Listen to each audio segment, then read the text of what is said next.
How many of you have ever received unfair treatment? Jesus said it is impossible that no offenses should come. Do you have the right to be offended? Offense is a snare, a trap. An offense is the bait of Satan. The bait of Satan. John Bevere's best-selling book has changed lives all over the world. God's word, His promise, will always come to pass as long as you don't get offended. And now, John Bevere Ministries presents The Bait of Satan Curriculum, a 12-part series designed to free you from the snare of offense. What you do with the offense will determine your future. Lição número 8, vamos falar sobre a rocha da ofensa. E eu vou ler em 1 Pedro capítulo 2, verso 6. Por isso está na Escritura. Eis que ponho em Sião uma pedra angular, eleita e preciosa. E quem nela crer, repita, crer, nela crer, não será de modo algum envergonhado. Verso 7. Desta forma, para vocês que creem, repitam, que creem, ele é precioso. Mas para aqueles que são desobedientes, repitam, desobedientes, a pedra que os construtores rejeitaram se tornou a pedra angular. Agora, vejam o verso 7 de novo. Desta forma, para vocês que creem, ela é preciosa, mas para os desobedientes, notem. Como Pedro contrasta a palavra crer com desobediente. Viram isso? São opostos.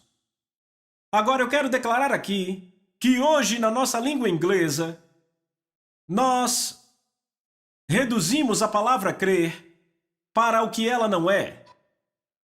No tempo dos escritores da Bíblia, a palavra crer significava obedecer.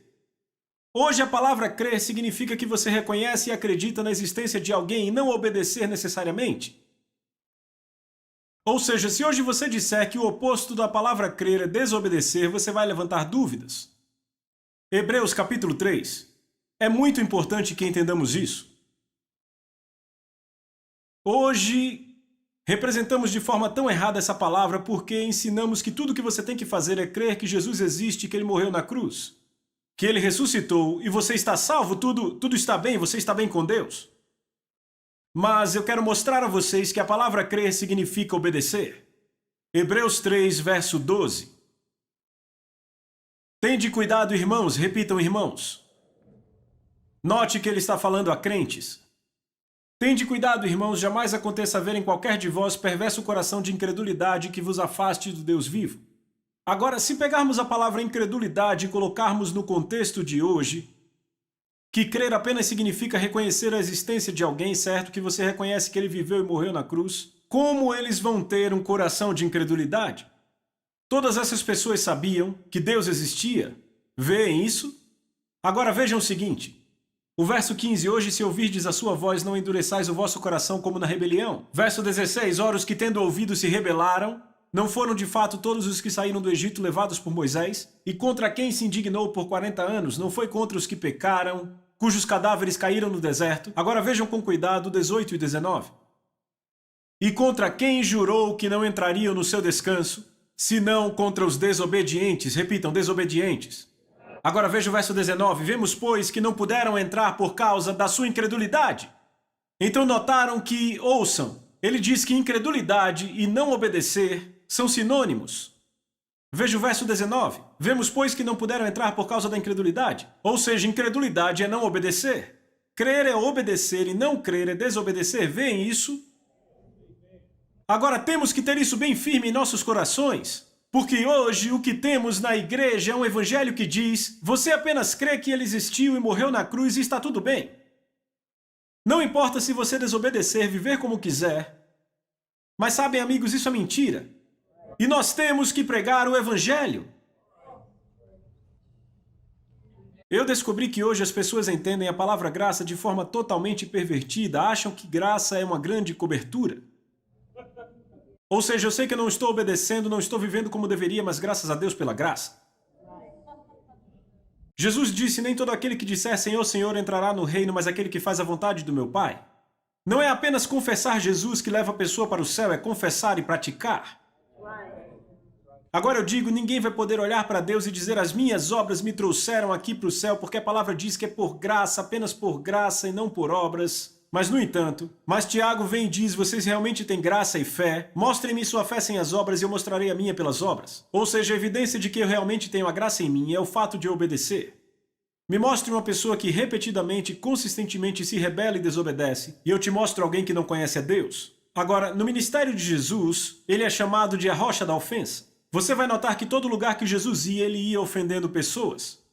Quem eram as pessoas que ele ofendia? Ele ofendia pessoas que não eram verdadeiros crentes, desobedientes, e também ofendia pessoas que tinham fundações erradas em sua vida. E ele disse, uma das duas coisas vai acontecer, ou você vai seguir a rocha e ser quebrantado, ou a rocha vai te reduzir a pó. No Evangelho de Lucas, capítulo 2, lemos no verso 25, e eis que havia um homem em Jerusalém, cujo nome era Simeão. E esse homem era justo e devoto, esperando pela consolação de Israel, e o Espírito Santo estava sobre ele. E lhe foi revelado pelo Espírito Santo que ele não morreria antes de ver o Cristo do Senhor.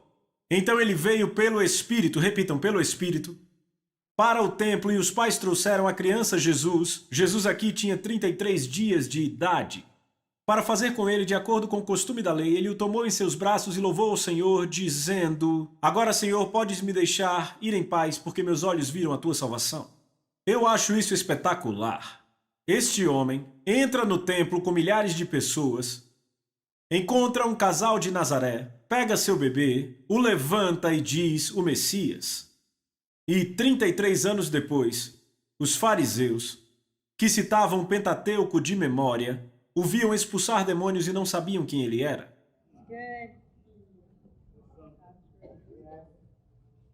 Qual a diferença? Ele veio pelo Espírito. Ele conhecia Deus intimamente. Agora veja o que ele vai dizer. Verso 34. Não, 33. E José e sua mãe se maravilharam por aquelas coisas que eram faladas dele. Então Simeão o abençoou e disse a Maria, sua mãe, eis que esta criança está destinada tanto para a ruína, repitam, ruína, como para levantamento de muitos em Israel, e será um sinal contra quem muitos falarão. Sim, agora veja a profecia. Uma espada traspassará a tua própria alma, para que os pensamentos de muitos corações sejam revelados. Agora, amigos, deixa eu dizer algo. Eu quero passar com vocês pelos evangelhos e mostrar como essa profecia literalmente aconteceu. Jesus, todo lugar que ele ia, você o encontra ofendendo pessoas. Ele era a espada que traspassava a alma das pessoas. Vá comigo, por favor, para Mateus capítulo 15. Mateus 15. Em Mateus capítulo 15, eu quero ler o versículo 7.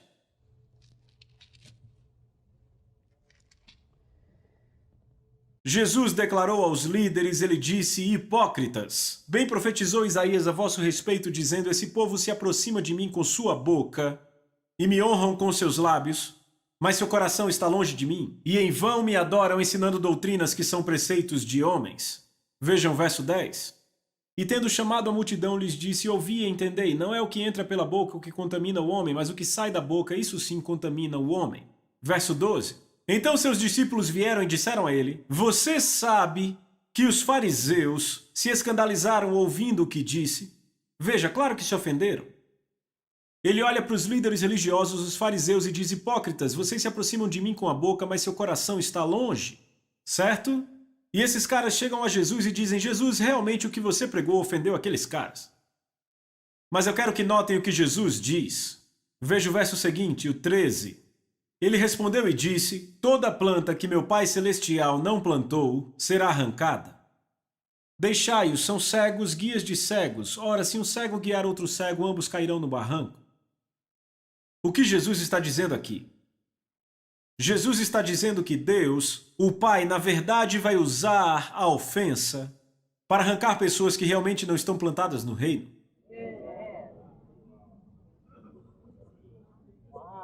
O que temos hoje é um monte de pregadores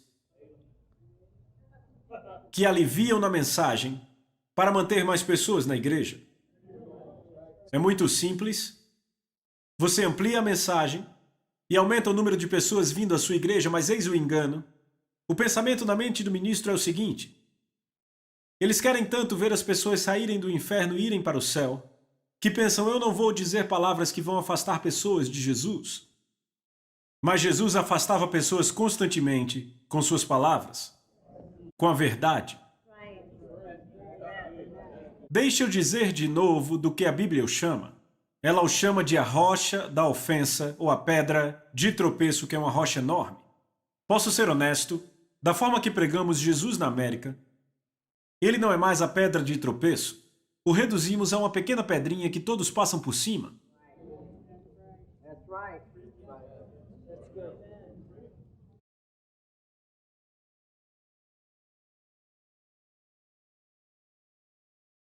Amém. Eu me lembro que eu estava no primeiro ano de viagem meu e da Lisa, fomos para uma grande igreja de uma denominação renovada. E no domingo de manhã eu preguei uma mensagem muito mais suave do que as que prego hoje. Eu tenho que ser honesto, eu sou muito mais forte hoje do que fui naquele domingo de manhã.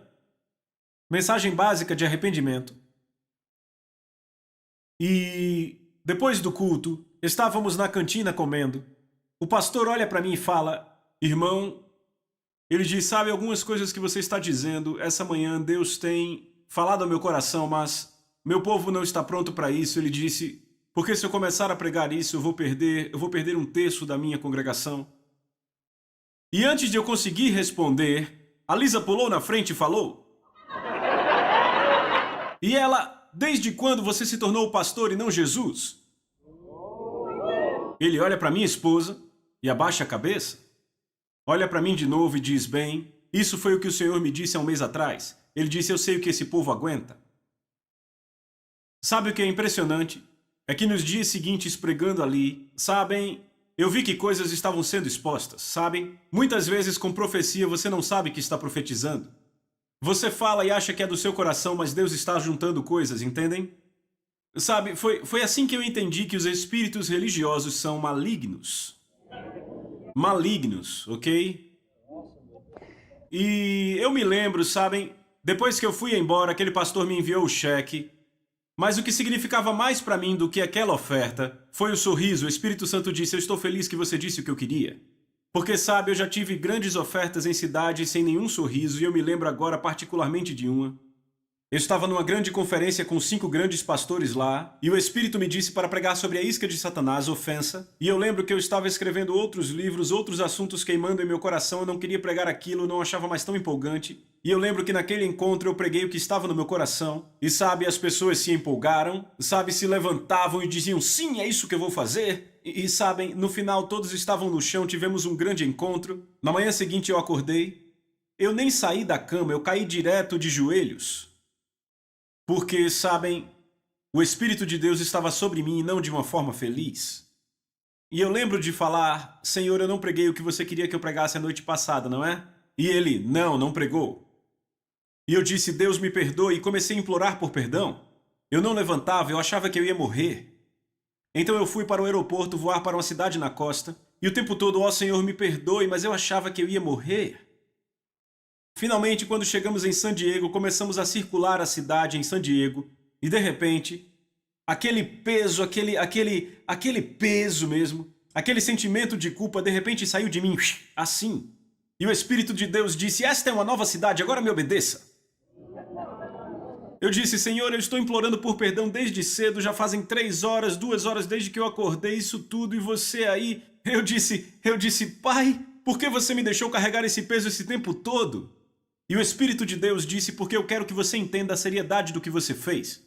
Ele disse, aqueles pastores no encontro a noite passada precisavam ouvir o que eu pus no seu coração sobre ofensa, e você pregou o que quis, e agora eles perderam o que eu tinha que dar. E eu disse, Deus, eu nunca mais vou fazer isso. Mas sabe, a coisa assustadora está aqui. Você tem esses caras da linha de frente que estão aí, tem outros... E o que esses caras estão fazendo é trazer uma mensagem agradável, amistosa, enquanto todos estão por aí vivendo em pecado. Estão comigo? Deixa eu dizer algo. A verdade corta e penetra. Ele é a rocha da ofensa. Ele é a pedra de tropeço. Mas ao invés disso, as pessoas querem criar um Jesus comum e pregá-las na igreja de hoje. Vamos dar às pessoas famintas um Deus que pode fazer algo por elas, e o que vemos hoje são pessoas que buscam a Deus pelo que Ele pode fazer por elas. E é como uma mulher que casa com um homem porque ele tem dinheiro. Ela não está casando pelo que ele é, mas pelo que ele pode fazer por ela. Estão comigo? Agora, uma pessoa que prega a verdade é uma pessoa que prega o caráter de Deus. Ele é a pessoa mais interessada em ver as pessoas em conformidade com a imagem de Cristo. Este é o objetivo do cristianismo, amigos. O objetivo é passar a estar em conformidade com a imagem de Cristo. Quando você tem uma pessoa que está no Espírito pregando a palavra de Deus, eu te digo, ela vai discernir o que está no seu coração. Vai penetrar seu coração. Se é amistosa e só te faz sentir bem e agradável, eu não acho que vem da rocha da ofensa. Amém? Então, como líderes, temos que entender algo. Tem vezes que Deus vai nos dar algo para pregar. É a pura e simples verdade. Eu não estou falando de uma viagem que não está na Bíblia, eu só estou falando da verdade. Vai entristecer pessoas. E elas podem ir embora. Mas a atitude de Jesus foi: deixa elas irem.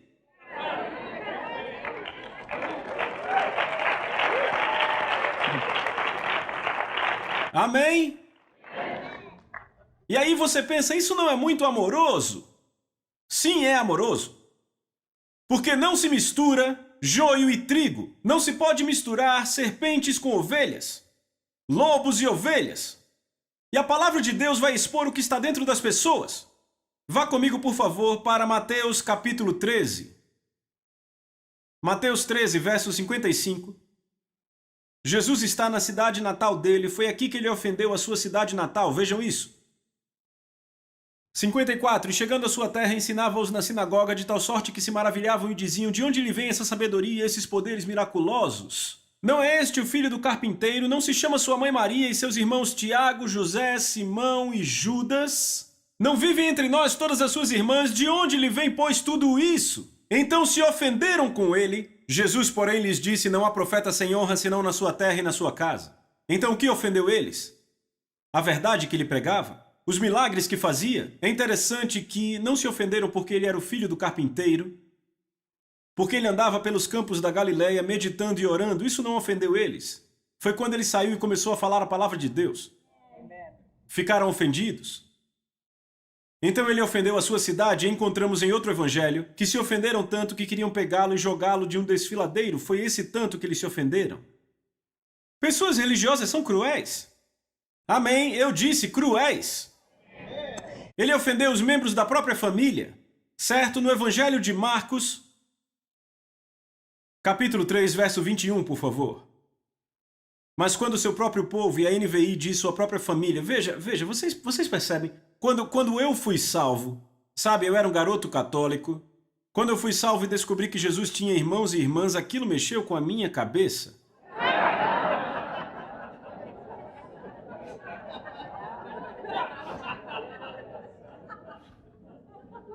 Tinha 4 irmãos e várias irmãs. Ela só era virgem antes de ter Jesus, depois ela teve vários outros filhos, isso era natural. Então, vamos lá.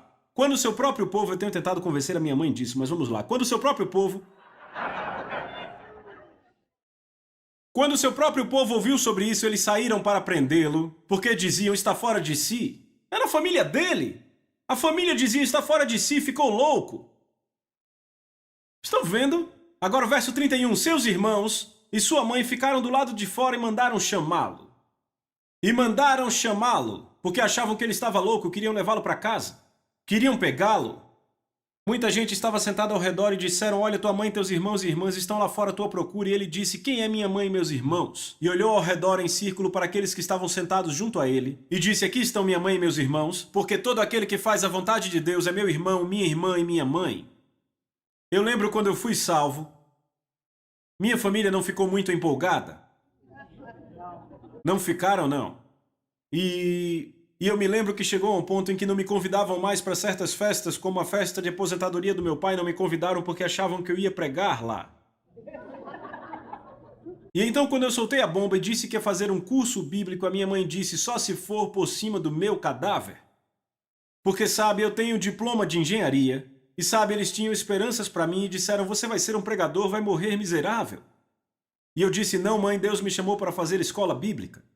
E eu disse: mãe, eu te amo, te respeito, mas isso foi o que Deus me chamou para fazer. E então ela disse: muito bem, então você vai pagar tudo sozinho. E eu disse: tudo bem, eu pago. E o que é impressionante é que eu tomei a decisão, e mesmo com minha família me rejeitando como fizeram, eu queria servir a Deus. Sabe, a família de Jesus o rejeitou, mas sabe o que é interessante? Você encontra a mãe e os irmãos dele no cenáculo. E foi isso que Deus usou comigo. Eu disse: Senhor, se eu te servir, você cuida da minha família. E sabe o que mais? Hoje a minha mãe e o meu pai leem meus livros, assistem meus vídeos, e o meu pai, quando tinha 79 anos, ele agora tem 82. Quando ele tinha 79, eu tive o privilégio de orar com ele para ele receber o Senhor Jesus.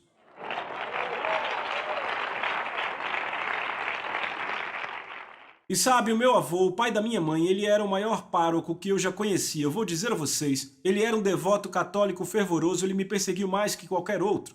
Sabe, ele realmente vinha atrás de mim. E sabe, eu lembro que o Senhor dizia apenas ame, ame, ame, ame, ame, e eu continuei amando, e quando ele tinha 89 anos, eu o levei ao Senhor. E sabe, foi uma conversão bem poderosa. Foi uma conversão bem poderosa. Toda vez que eu ia ao apartamento dele, ele se sentava, chorava e colocava a cabeça entre as mãos, e ele dizia: o que há de errado comigo? Ele disse: parece que estou ficando louco, eu choro o tempo todo, mas só quando eu oro e quando você vem aqui. E eu disse: sabe o que é isso? É que você viveu 80 anos longe da presença de Deus, e agora que você encontrou essa presença, o amor de Deus vem de tal forma que você não aguenta e chora como um bebê. E foi tão bonito que um dia ele me disse: sabe, Deus me disse que eu tenho mais 2 anos para viver, e aos 91 ele foi para o Senhor. Então, quando você obedece a Deus, Deus cuida da sua família. Estão comigo? Apenas mostre sua vida a eles, amém? Já vimos hoje à noite que ele ofendeu a sua própria equipe pregando. Ele pregou algo tão forte que disseram: não conseguimos aguentar isso, vamos embora. Quando eles foram embora, ele não correu e pediu para eles ficarem, perguntou se os outros também queriam ir. Ele estava pronto para começar tudo de novo sozinho. Estão comigo? Se vocês notarem, ele está ofendendo as pessoas com a verdade. Veem isso? Agora vejam, ele também ofendeu seus amigos próximos. Se você for para João capítulo 11, vai perceber que Lázaro, que era amigo dele, irmão de Marta e Maria, Lázaro adoeceu e Marta e Maria enviaram mensageiros para encontrar Jesus. Agora você tem que entender que Jesus estava em algum lugar, eu acho que foi na Judéia. Ele estava ensinando numa casa e os caras o procuraram em todo canto e o encontraram na casa. E disseram: Jesus, venha rápido, seu amigo Lázaro está doente e vai morrer. E a Bíblia diz que quando ele soube que ele estava doente, ficou lá mais 2 dias. E sabe o que Deus me disse? Ele disse: se fosse você, você ia pular dentro do carro que nem um louco, sair desesperado, impor as mãos, seja curado em nome de Jesus e nunca me perguntar o que eu ia dizer. Mas Jesus disse: eu só faço o que vejo meu pai fazer, e o pai queria que ele ensinasse. E eu vou continuar ensinando. Agora imagine os mensageiros. Ele nem se importa. E eu aposto que voltaram para Marta e Maria e disseram: ele ficou lá sentado, ele nem se importa. Enquanto isso, Lázaro morre. Agora, se você ler com cuidado, vai ficar espantado. Sabe quais foram as primeiras palavras de Marta e Maria? Sabe, Maria, aquela mulher membro de uma igreja do Evangelho pleno, aquela que adora o Senhor, certo? Aquela que sentou aos pés dele. A primeira palavra da boca delas, sabe qual foi? Se você estivesse aqui, Lázaro não teria morrido. Estão ofendidas? Estão vendo? Vai lá e lê. São as primeiras palavras da boca dela. Senhor, se você estivesse aqui, ele não teria morrido. Elas estão operando com a ofensa. Veem isso? Agora você quer ver outro ofendido, João Batista? Vá comigo para o Evangelho de Lucas capítulo 7, você vai se espantar com isso. Evangelho de Lucas capítulo 7, verso 18. Então os discípulos de João reportaram a ele a respeito dessas coisas. E João, chamando 2 discípulos, enviou-os ao Senhor para perguntar: és tu aquele que está para vir ou havemos de esperar outro? O quê? Como assim era você ou esperamos por outro? Esse é João Batista, o que reconheceu Jesus quando estava no útero da sua mãe. Ele pulou. Sabe, esse é aquele pessoal que quando foi batizá-lo, ele viu o Espírito do Senhor descendo como uma pomba, e o Senhor disse a ele: veja, esse é aquele sobre quem o Espírito desce em forma de pomba, esse é aquele que batiza com o Espírito Santo e com fogo, o Cordeiro de Deus que tira o pecado do mundo. Como assim você é aquele que estava para vir? Estão vendo isso? Por que ele está fazendo isso? Porque ouçam. Lembram o que eu disse na primeira lição? Estamos prontos para a ofensa quando temos expectativas. João entregou a vida dele para servir a Deus. Não só isso, ele tinha essa dieta de gafanhotos e mel silvestre. E ele andava nas costas de um camelo com um cinto de couro. Jesus usava uma túnica sem costura. E entenda isso, era uma túnica legal. Ela era tão legal que os soldados romanos lançaram sortes para tê-la. Veem como era legal, ok? Ele come com pecadores. Ele bebe nas festas com eles. E ele não vem visitar João na prisão. E João começa, pera aí! Não era isso que eu esperava? Vem isso? E aí, vem isso? Agora vejam o que Jesus faz. Ele diz, vejam isso. Verso 20, quando os homens chegaram a Jesus, disseram, João Batista nos enviou, dizendo, és tu aquele que estava por vir ou devemos esperar outro? Jesus, rapaz. 21, naquela mesma hora curou Jesus muitos de moléstias e de flagelos e de espíritos malignos e deu vista aos cegos. Verso 22, Jesus respondeu e disse, vão e digam a João as coisas que viram e ouviram, que os cegos veem, os aleijados andam, os leprosos são limpos, os surdos ouvem, os mortos levantam e aos pobres se anuncia o evangelho. Ele está citando Isaías. E então ele diz, PS, verso 23, e abençoado é aquele que não se ofende por causa de mim.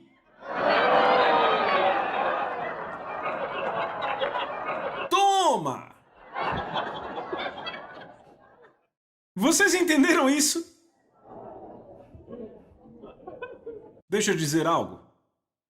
Ele é a rocha da ofensa. E eu vou dizer, ele é a verdade absoluta, ele é a verdade. E às vezes, quando você se confronta com a verdade, e as coisas meio que se alinham na sua vida, você pode cair na verdade e se quebrar. No sentido de quebrantar. Sabe, um cavalo quebrado é um cavalo submisso. Ok? Expressão para cavalos domados que se curvam. Esse pessoal, João Batista, Marta e Maria, seus discípulos o amavam. Mas todos tiveram que se confrontar com a rocha da ofensa. Até Pedro, para onde iremos? Mas sabem, ele nos ama tanto que ele não quer que permaneçamos o mesmo que sempre fomos. Tenha isso em mente na próxima vez que encontrar a rocha da ofensa.